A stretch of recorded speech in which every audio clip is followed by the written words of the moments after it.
गहरे जंगल के किनारे बसे रामपुर गांव में एक अजीब डरावनी कहानी पीढ़ियों से सुनी जा रही थी।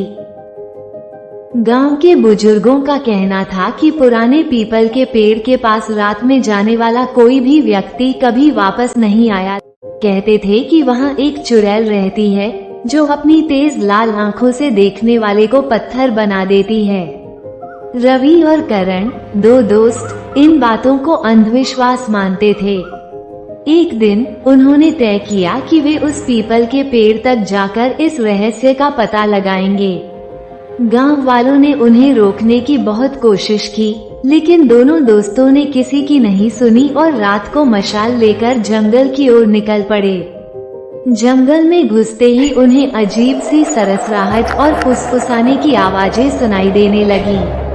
हल्की ठंडी हवा चल रही थी और अचानक दूर एक धुंधली परछाई दिखी। जैसे जैसे वे पास पहुँचे, उन्हें वहाँ एक पुराना टूटा हुआ घर दिखा। करण ने घबराते हुए कहा, शायद यही चुड़ैल का घर है। रवि ने हिम्मत करके घर के अंदर झांका। अंदर एक धुंधली आकृति बैठी थी जो किसी किताब के पन्ने पलट रही थी। अचानक वो आकृति उनकी तरफ मुड़ी और उनकी सांसें थम गईं। उसके लंबे बाल थे, नुकीले दांत और आंखें लाल जलती हुई। चुड़ैल की आवाज गूंजी, तुम्हें यहाँ नहीं आना चाहिए था। दोनों लड़के कांपने लगे। रवि ने हिम्मत करके पूछा, तुम हमसे क्या चाहती हो? चुड़ैल हंसने लगी और बोली, अगर तुम इस जंगल से बाहर जाना चाहते हो तो तुम्हें मेरी एक पहेली हल करनी होगी। करण ने घबराकर पूछा, कैसी पहेली? चुड़ैल ने कहा, वो क्या है जो अंधेरे में चमकता है लेकिन खुद रोशनी नहीं करता? दोनों दोस्त सोचने लगे। चुड़ैल धीरे धीरे उनकी ओर बढ़ रही थी। अगर वे सही जवाब नहीं दे पाए तो शायद वे भी पत्थर बन जाते। अचानक रवि की आंखें चमक उठीं।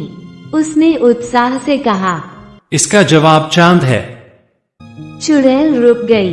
कुछ देर तक उसने उन्हें गहरी नजरों से देखा, फिर अचानक तेज से चिल्लाई और हवा में गायब हो गई। अगली सुबह गांव वाले जब जंगल की ओर गए तो वहां न कोई चुड़ैल थी, न ही पुराना घर। सिर्फ एक पुरानी किताब जमीन पर पड़ी थी जिसमें गांव के पुराने रहस्यों का जिक्र था। रवि और करण की बहादुरी से गांव का डर हमेशा के लिए खत्म हो गया।